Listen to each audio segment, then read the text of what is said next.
আরে এই অফিস থেকে পেট খারাপের ওষুধ কে অর্ডার করেছে? এই ডেলিভারি বয় তো আমার মান সম্মানটাই খেয়ে দিল। এটা আমার ওষুধ, দাও আমাকে দাও। আরে এই ছেলেটা তো অনেক ভালো, আমার মান সম্মান বাঁচিয়ে দিল।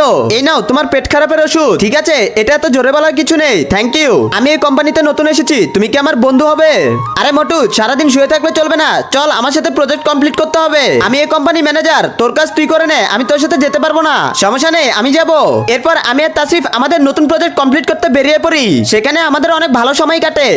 আরে আরে, তুমি আমার প্রজেক্টটা নষ্ট করলে কেন? আমি এই কোম্পানি ম্যানেজার, এখানে আমার রুলসই চলবে। আমি কিন্তু বসকে সব বলে দিব।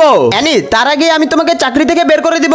চাকরি থেকে বের করার তুমি কে? তার আগে বলো, তুমি টাকাকে ভালোবাসো নাকি মাকে? যদি মাকে ভালোবাসো তাহলে ভিডিওটিতে লাইক করে চ্যানেলটিকে সাবস্ক্রাইব করে দাও, আর কমেন্টে তুমি তোমার সুন্দর নামটি লিখে যাও। প্রথমে বল, তুই কে? আমাদের ব্যাপারে তুই নাক গলাচ্ছিস কেন? উনি আমাদের এই কোম্পানির সিইও। তুই কাল থেকে আর এই কোম্পানিতে আসবি না। বস বস, আমার ভুল হয়ে গেছে, বেরিয়ে যা এখান থেকে। তাসরিফ, তুমি তো আমাকে আগে বলনি তুমি এই কোম্পানির সিইও। আমি শুধু এই কোম্পানির সিইও না, এই কোম্পানিটাই আমার।